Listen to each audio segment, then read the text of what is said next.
Hey everyone, and welcome to episode 87 of the Computer Business Marketing Show. Our show today is brought to you by Tech Blog Builder.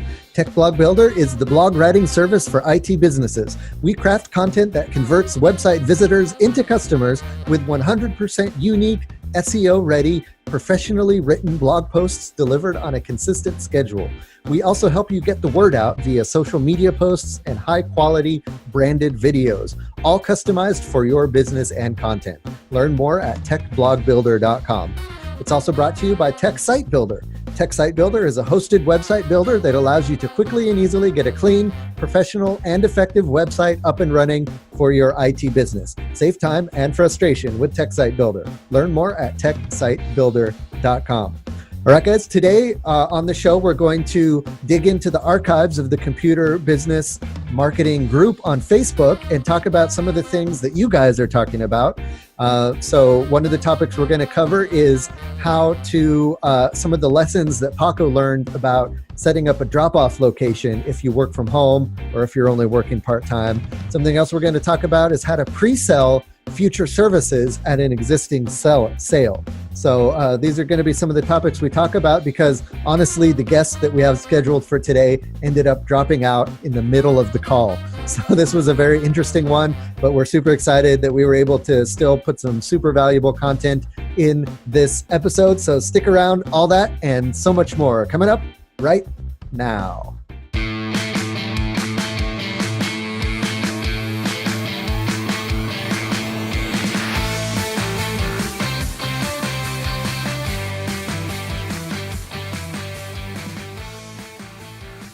All right, everyone, welcome to the Computer Business Marketing Show. If you own or work in an IT services business, this is the place to be to learn how to get more customers, keep them happy, and grow your revenue. You can watch, download, and or subscribe to all show episodes at computerbusinessmarketing.com. You can also catch our live stream on Facebook every other Thursday at 7 p.m. Eastern. Just be sure to like the Tech Site Builder Facebook page, click on the following tab, and select See First so that the live stream will jump to the top of your feed. Good catch there. Yeah, we just changed just this last week. We changed the schedule of the show, so now instead of every week, we're doing it every other week, and that's just so that we can make sure we get the best guests for you, and we're not always scrambling to find people. And Paco and I are busy too, and so we're able to take care of our customers and give you a great quality show. So hopefully you guys didn't miss us too bad last week. It's also going to help us build up the stories. So 2 weeks is a lot of time to be able to get some client stories and some marketing stories for you.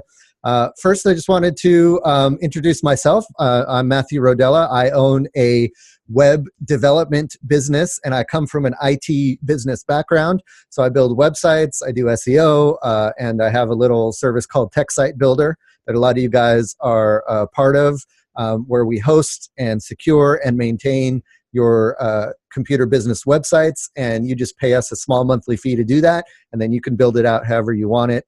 And it's a lot of fun. I love doing it, and I love hanging out with my co-host here, Paco LeBron, who is thawing himself out after this cold snap here a couple days. How you doing over there, Paco? Cold snap, man. I know. I don't know what to call it. It's So, before the show, we were kind of comparing temperature war stories. And I think you said you were at -5? Yeah. And that's after wind chill. After wind chill. So then apparently for me, it was -25 degrees without the wind chill. With the wind chill, it was -50. So apparently it was reported that it is colder than, I think it was Antarctica. It was colder than on Siberia.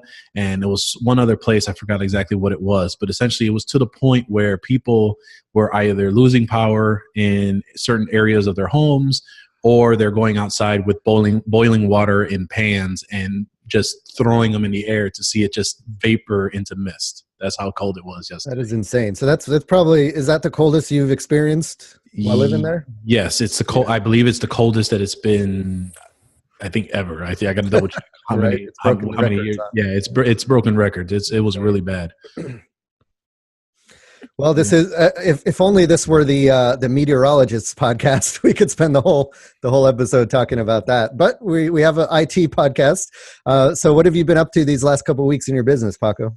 Yeah. So, and I probably should have said this earlier, but, I do run, and for those that are tuning in for the first time, I run an MSP/IT business here in the West Loop of Chicago. So it's one area of downtown Chicago.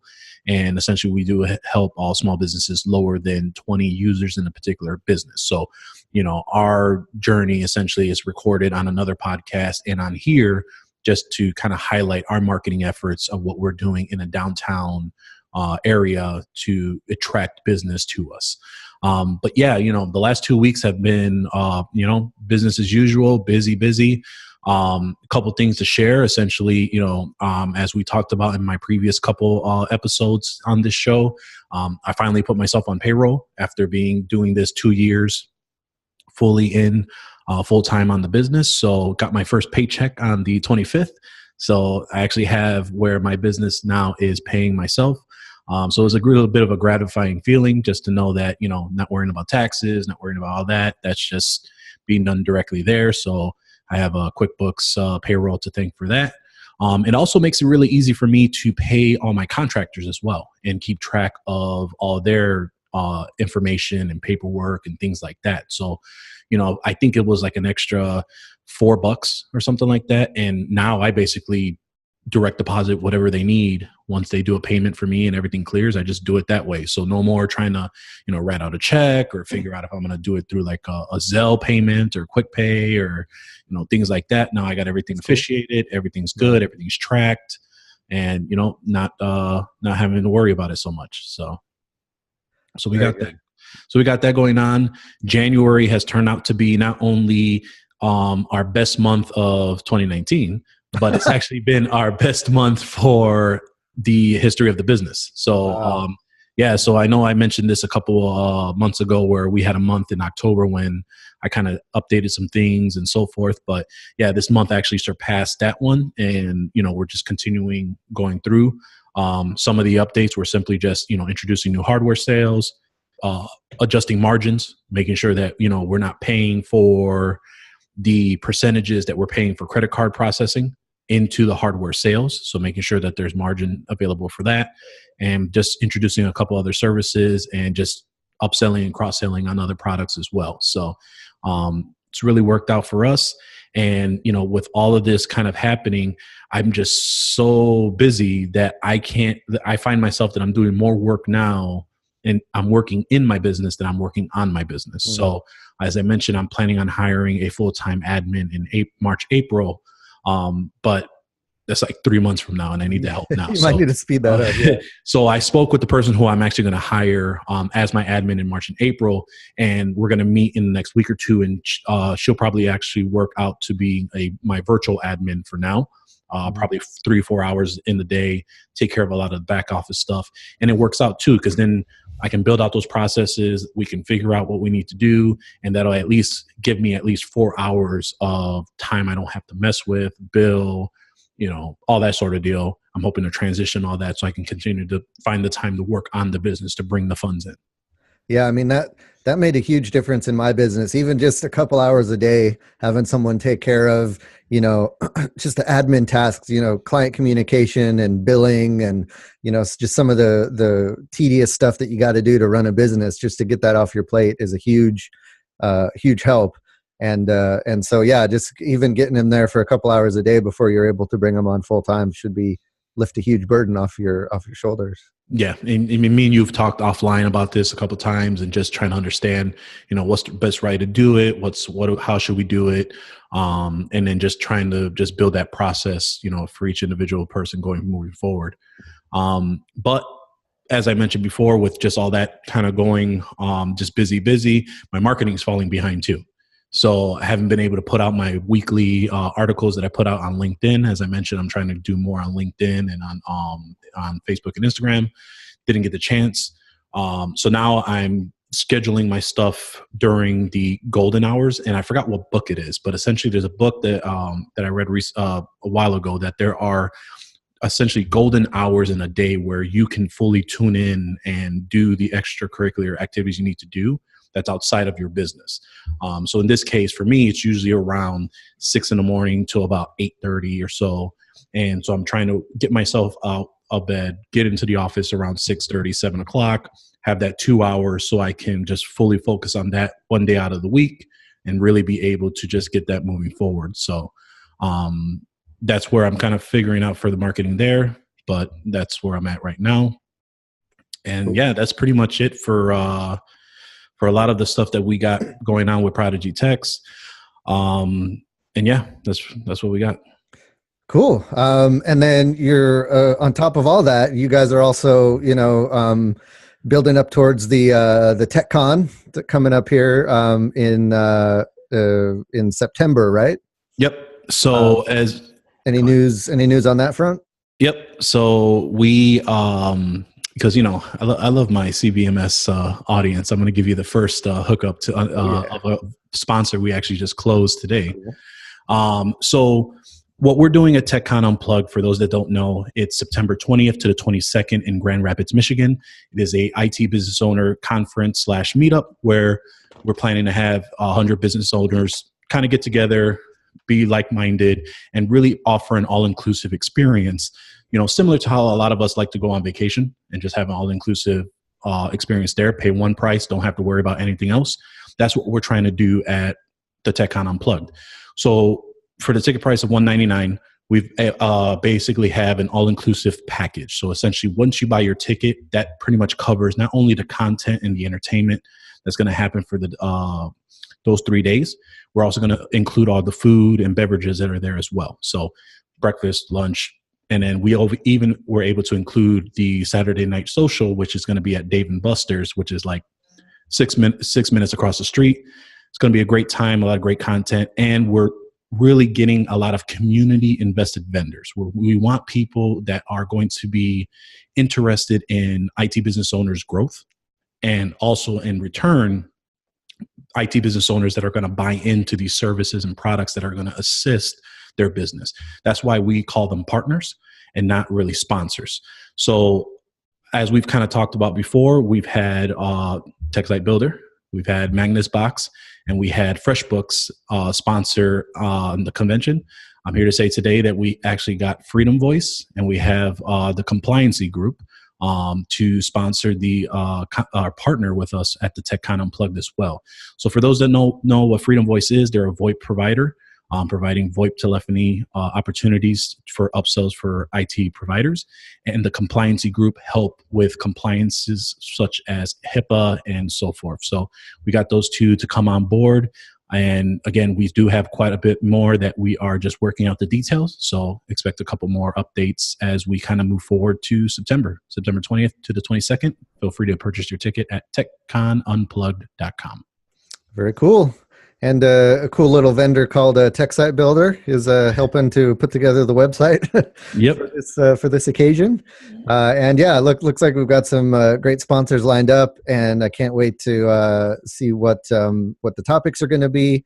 And I'm going to be there hanging out with you all. So looking forward to all of that. Yep. And for those that haven't checked out the website lately, we did update a list of topics that we will be covering at the convention, and kind of an idea of what the schedule is looking like. So in case you're trying to figure out your flights, we got your base schedules of what we got going on. Very cool.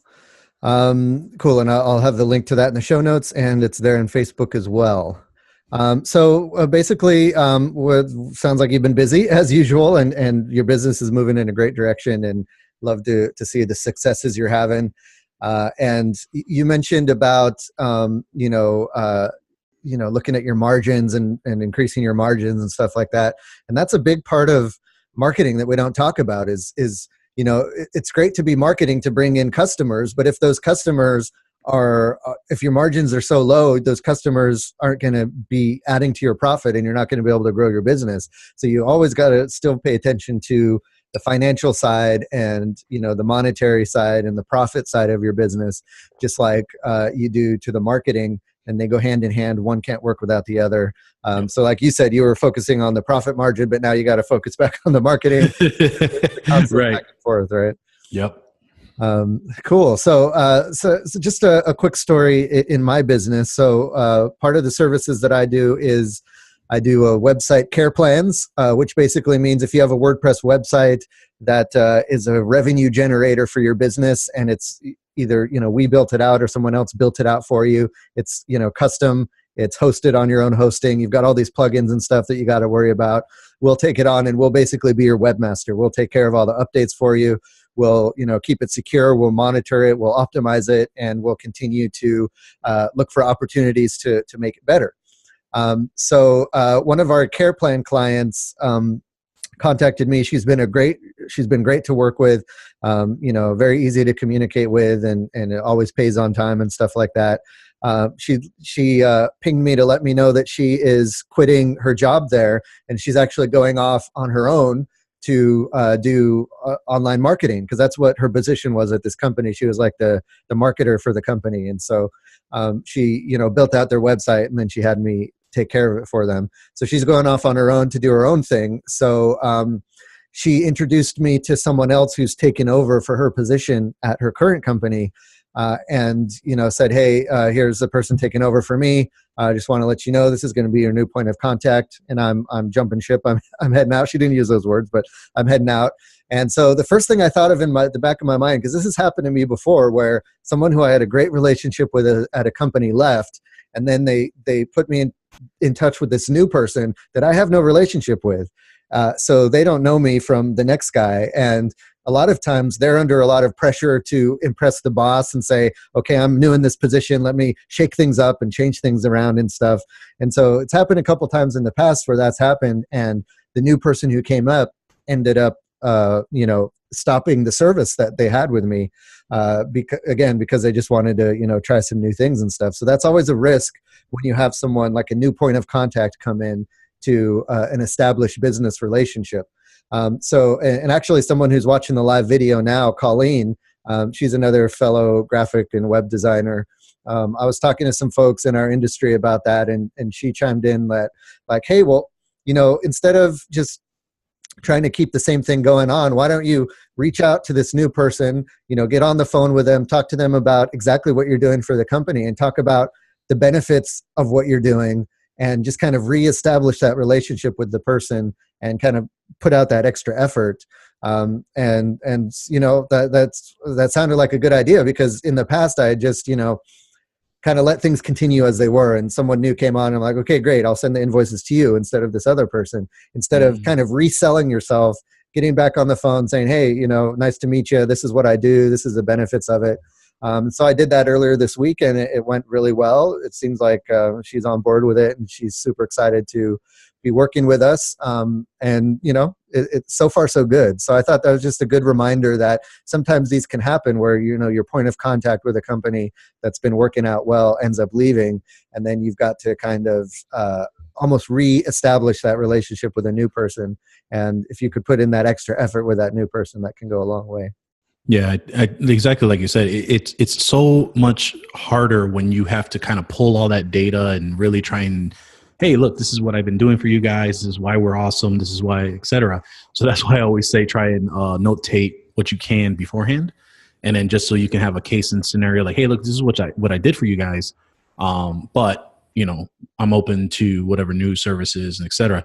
I had to do actually something similar where I had been volunteering my time to a nonprofit, and it got to the point where I'm so busy now, and a lot of the trouble tickets and calls, they were one of the top clients that I was providing service to, and I was volunteering my time, and all they were purchasing was the software that was part of our agreement. But now that we're getting busier and things like that, and I don't want to provide them less service, because I'm volunteering my time for them. So we've been in discussions back and forth, and that was one of the things, was pulling that data for them so they can make the adjustment and just understand, because it may not be in their fiscal year, it may not be in the budget. So these are things you got to keep in mind, where as you're kind of presenting this, you got to kind of know some of those details, and then two, just kind of see, because again, I don't want them to have to go to another service, but in the event that it's not a great fit, it's one of those where, you got to do what's right for you, but having that data is most important as you're trying to get that to present. Right, exactly. Yep. So be as prepared as you can, have as much information as you can, and go that extra mile. And a lot of times you can salvage that relationship. So we're kind of droning on here because our guest disappeared.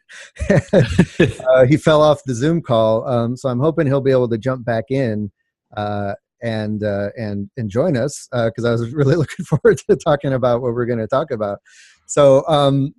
In this case, I think what we can do is, there's a couple things we can do. And I think one is, if anyone watching this has any questions for us about any questions about marketing that they're running into with their business, any challenges they're having, if they want us to talk about a certain topic, throw that in the Facebook chat there. Otherwise, I think we could maybe take a look at the Computer Business Marketing Facebook group and see what folks are talking about there. Well, I actually have a tech site builder question of the week. Let's do it. So, right. no worries. So, I've been in the middle of updating our tech site builder website right now.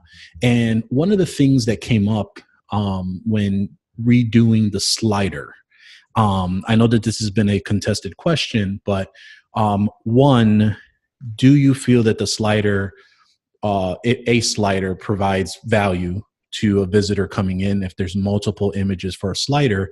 And what should you really use for the slider for both the desktop and possibly mobile if you keep the mobile slider going on? Because, a lot of times we'll have that slider and it looks great on a desktop, but when you have it on mobile, it's not the greatest. So, what's the happy medium of both, whether it should be more images that has less text, how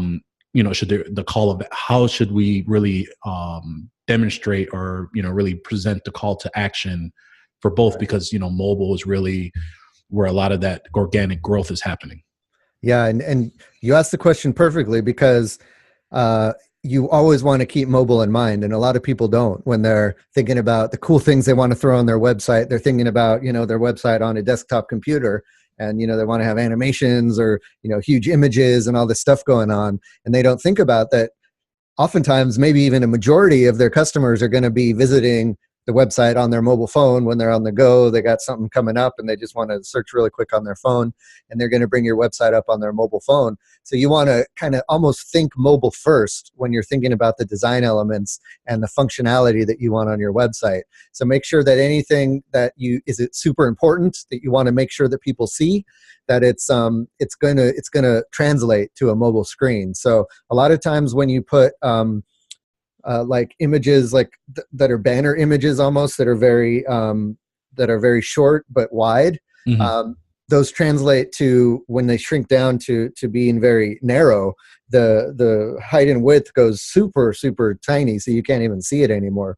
So a lot of times if there's a banner image that you can see on the full screen, it shrinks to like you can't see it at all on a mobile phone. And that's why a lot of times modern websites, you see when you visit on your desktop, they have almost huge, like full width images filling the whole screen. And that's because they're thinking, okay, when someone watches this on their mobile phone, that's all going to shrink down and be, in a nice compact space. So that's the first thing. If you're going to have a slider, just make sure that you're thinking about what it's going to look like on mobile, that it does look good on mobile. That's why in Tech Site Builder, we give you the option to hide the slider on mobile, because a lot of times what you put there isn't going to look very good on the mobile phone. So you might as well just want to hide that.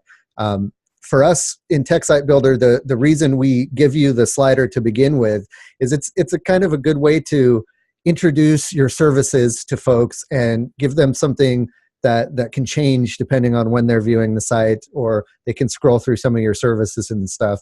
But it's not really meant to have your most important information. We have your most important information in the header, right? It's your address and your phone number and maybe your social media links and the name of the business.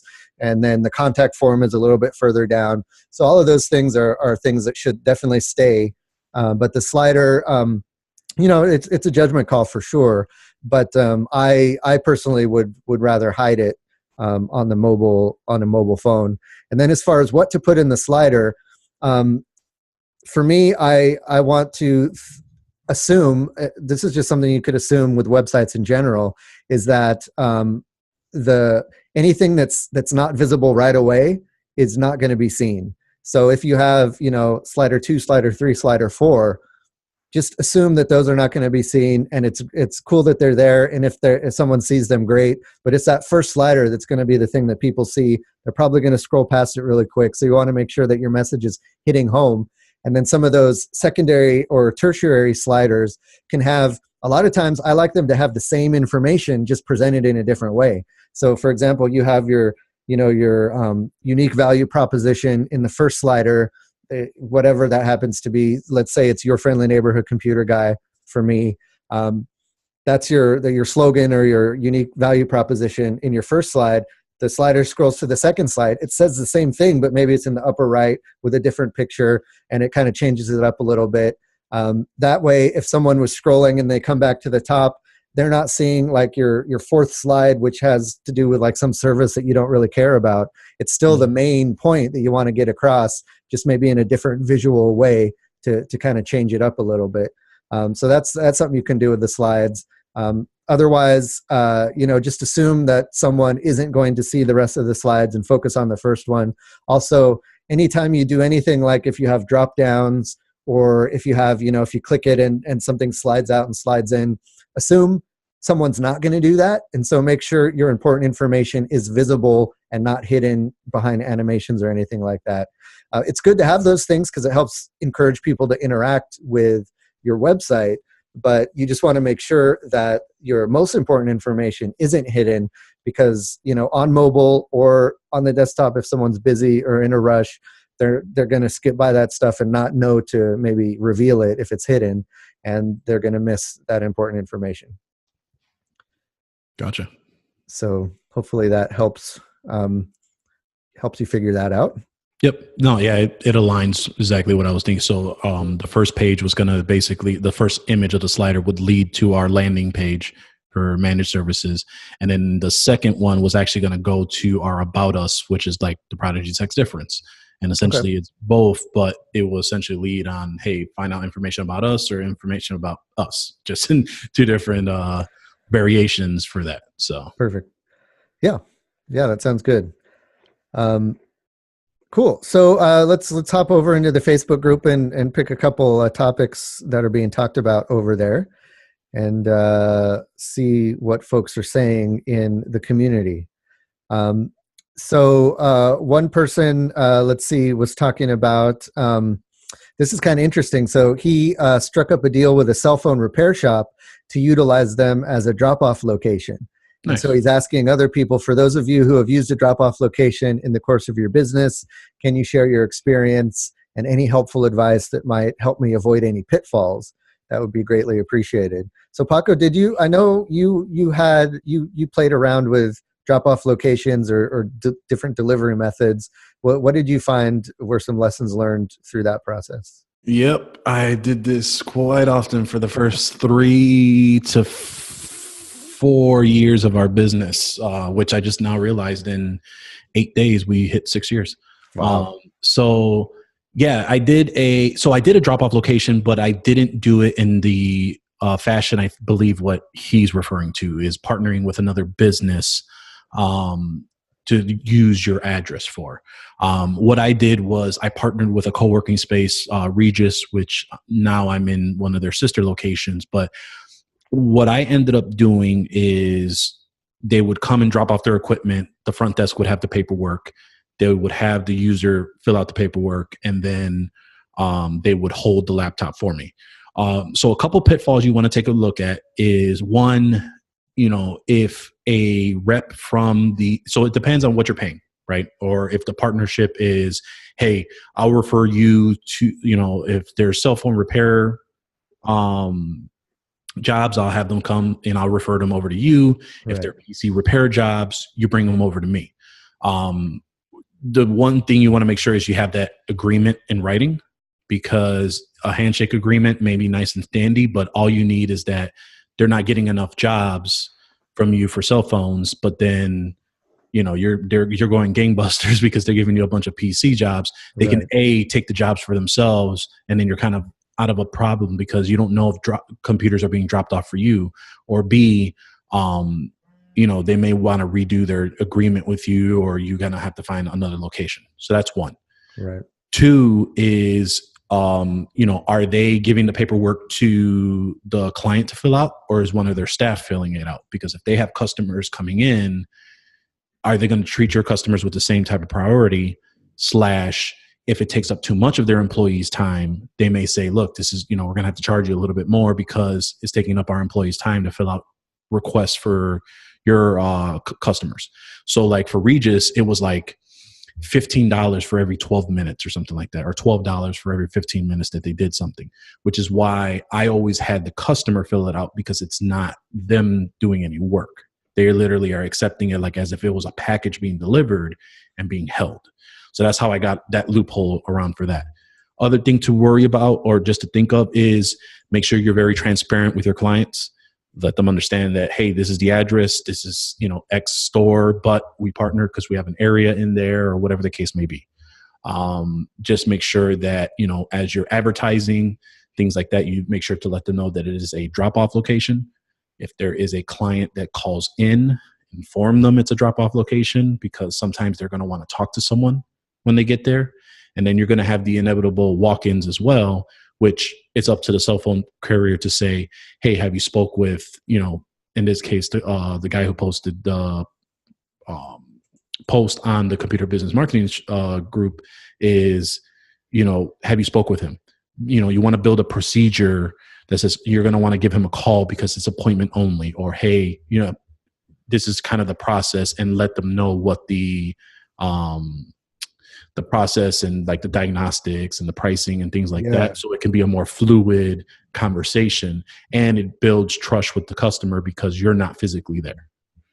Right. Because you've got to get those logistical questions down, because, this drop-off location is going to be almost the face of your business. Yep. And you want to make sure that they know how to handle situations. And if questions come up, what are they going to answer? And is the customer going to have to fill out a form, and how do they do it? And all that stuff needs to be kind of taken into account ahead of time. And I'm sure if it's a cell phone repair shop, I mean, they have their own procedures, and maybe you guys can kind of share, trade notes and help each other out on that aspect. So it's not like it's a totally foreign concept to them. I think this would come into play more if it were like a copy and print shop, or some kind of shop that doesn't do technology repair. It might be a little harder for them to wrap their head around it. But the businesses are so closely aligned that it's probably a lot easier for you to do that.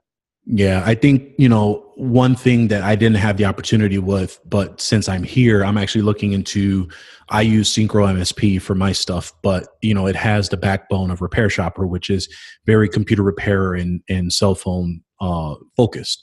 And, what you can do is essentially, if they allow you to, and if you have the funds to be able to do so, is I'll see if they'll allow you to have like a little check-in kiosk. And, I think Repair Shopper has a freemium account that you can get in there. I would say pay for the monthly service, or look at, I believe Busy Bench is also starting to really pick up. Check out Jeff Hallish's Computer Repair Podcast for an interview that they did with them. They actually just re-updated all their pricing.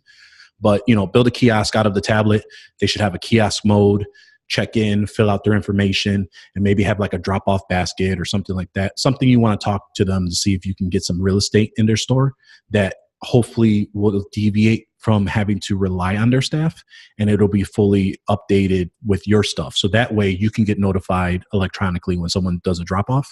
And also it helps, just build that fluidity of engagement and, figuring out the logistics from a drop-off perspective.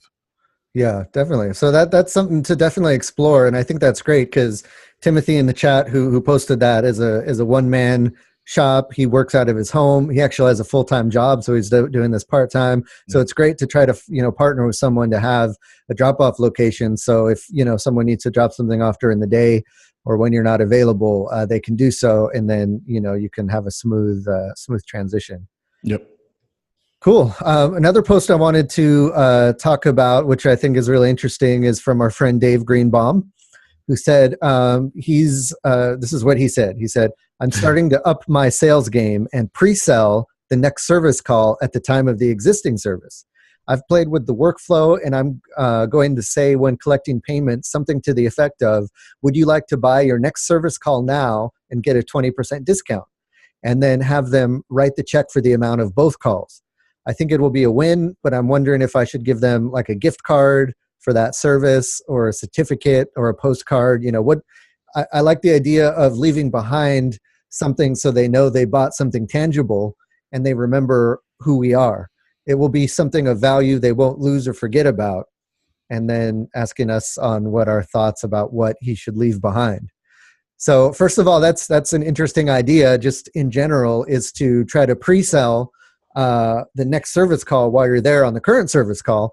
And I think that makes sense, because while you're there interacting with them, it's a lot more easier for them to say yes when they're in front of somebody. And this is a sales technique, right? Where you try to close the sale when you have the person in front of you, instead of like letting them leave saying, oh, I got to go home and think about this. That's like a salesperson's worst nightmare, because as soon as they leave, they're going to convince themselves not to buy it. So you want to keep them there, convince them to buy. So why not, as you're doing the service, as they're interacting with you and having a pleasurable experience, saying, hey, why don't we go ahead and get your next service call booked? If you pay for it now, we'll give you a percentage off. And this kind of comes into play with proactive maintenance. So this, you might be there to fix an issue, but then you can say, hey, do you want to avoid an issue like this in the future? Let us, schedule a maintenance call in the future, pay for it now, we'll give you some percentage off, and then you can secure that future relationship right there and then. And there was some discussion in the comments about, why don't you just take it a step further and sell them on a maintenance plan?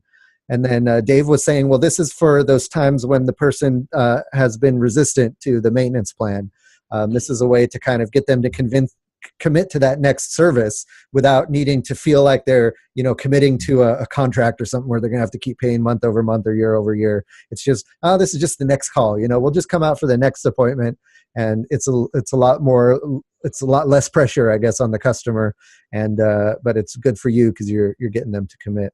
What are your thoughts on that, Paco? Yeah, it's an interesting concept because, like you said, it's not a managed services. It's not a prepaid block that you're selling them. You are selling them that next visit, and how do you establish that? So it's kind of the, hey, buy this and add an additional item here, because almost like an upsell. Yeah, exactly. Yeah. It's one of those where, I think it's pretty great. As far as what to leave behind, you can get creative, but, it depends on how much money you want to spend on it, right? Right. You can go to buy gift cards that don't really have anything on it. You just print something on it for 20% off next service and have an expiration date on it or something like that, so that they're not holding on to it forever. And then that there's a time frame. Hey, they got to cash this in 12 months. If they don't cash it in 12 months, they just, you keep the money. That's good. I like that. Yeah. And go from there. You can also do where if it's a discounted service, like a gift card or something like that, like, hey, it's 20% off the value of the service. If it's past the 12 months, hey, we'll apply that value that you paid, and then you just got to pay the difference. So you can do something like that, because like Groupon and Amazon Local does that as well, where you buy I don't know, a $30, $40 Groupon, but if it expires up to 5 years, you can use the value of it toward whatever it is. Right. But and I think you can even avoid that by actually scheduling the next call while you're there. That too. So, saying, hey, because the problem with that, I think that method is that, it's letting them leave without making a full commitment. So maybe they did purchase the gift card, but then they leave and they forget about it. And, I forget what the statistic is, but it's like some huge percentage of gift cards never actually go unused because people, lose them, or they have them and they forget about them.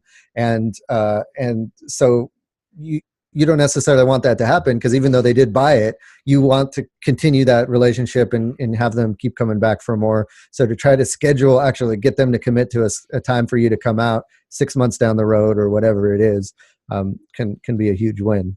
Yeah, and that's a good point, and that's how you should always do your sales is if they haven't given you an answer or they haven't given you like, oh, we'll get back to you or whatever.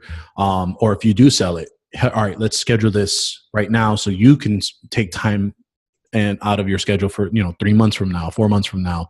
And now it's a known. Now you have it's in the customer's head that, hey, this is happening.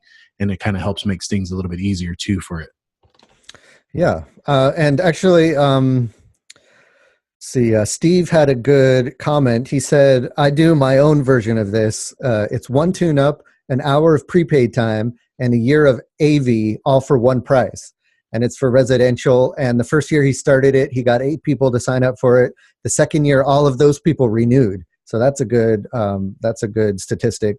And then that same year, he got 6 more. So he's currently at 27 people who are paying him for this annual kind of tune-up, maintenance, and then maybe a little bit of prepaid time. And he said it's a nice cash injection at the beginning of the year or any time really. And he uses Marketer on Repair Shopper to send the blast periodically for that service. So gotcha. Cool spin on it. Cool. Let's see. Let's do one more here. This one's from our friend Ramey Bell, who is the owner of Tech Reputation. We've had him on the show before, and they've been a sponsor as well. He had this kind of cool idea where the end of life of Windows 7 is coming up, and so between now and then, people are going to be upgrading to Windows 10. And the difference between Windows 7 is Windows 10 is a pretty big one. If you didn't do the transition with Windows 8. You're going straight from 7 to 10. There's a lot of different things that are going on, and they're going to need to have some training on that. So he found what's called private label rights videos, which are videos that aren't branded. They're kind of like white labeled, and you can use them and resell them in your own business as your own videos. So he put a link in the group, and I'll put a link in the show notes to where you can get those private label rights videos, and they're basically Windows 10 training videos. So you can grab 20 for $11.95 or 20 advanced videos for $37. So that's 40 total videos. And then what you can do is take those videos and put them like on your website. WordPress has a way to password protect pages on your website. You can put them on a password protected page, or he even goes as far as saying you can get some like membership program software that's out there that you can create kind of like a membership, club thing that people can log in and watch those videos. And that's a great either upsell or something you can, throw into your managed services packages as kind of a bonus. But I think that's great to look out for those kind of, types of training videos that you don't necessarily need to do yourself. You can just, buy up a bunch of pre-recorded ones, throw them in some kind of, gated login page that people need to log in to access. And then that's a super great upsell or just a value add for the stuff you're already doing. And then, hey, you can even record your own. That's something that I've done a few times in the past is record my own training videos, sell them.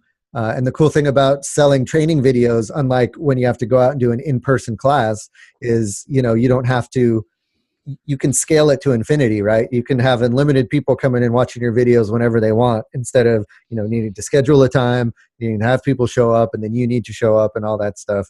The pre-recorded training videos are a great way to, get your expertise out there and then have it available for anybody who wants to either pay for it or access it through using your services. Yeah, that would be interesting for like a social media push to try and figure out as far as, hey. Yeah, you can release some of them for free on social media and get people interested and then say, hey, if you want to see the rest of these videos, sign up for my mailing list. That it could just be a lead magnet like that, or, you can charge something for it. But yeah, I like using that kind of stuff as a lead magnet personally, because you offer all this great value, and then all they need to do is give you their email address, no big deal. But then you can grow your email list of people who are interested in learning Windows 10, and those are the type of people who are probably going to also be interested in learning other things or want help with their technology. So that's a great way to build up your mailing list. Cool. Well, I think that's going to wrap it up for this episode. Rolling with the punches as we always do. But there's always something to talk about with marketing, and something to chat about. It's never ending. So appreciate you guys hanging out with us today. Do want to mention our second sponsor? That's Tech Blog Builder. Tech Blog Builder is where we will craft blog posts for your computer business. We get to know your business and we write the posts in the voice of your business. And our posts are written for your customers. So they're not full of technical jargon, but they explain the services you provide or topics related to the services you provide in a very accessible way. So people want to continue to read your blog posts or subscribe to your newsletter or, subscribe to you on social media to see whatever the next blog post is you're going to release. So it's a great service to just get those coming through on a consistent basis. You can have us write 2 or 4 blog posts per month for your business. And then we can also, on top of that, we have optional social media posting options and video options so that we can take that blog post we wrote for you and convert it into a video so that you can throw that on social media or on your website. And that'll really keep people engaged with your brand. And like we talked about with the Windows 10 videos, give them something of value for free so that they're like, wow, hey, if these guys are giving all this awesome value for free, they must really know what they're talking about and they must provide excellent service. So they'll be that much more likely to sign up with your services and be a customer. So all of that is the goal of Tech Blog Builder, is to write posts that convert visitors into customers for your business.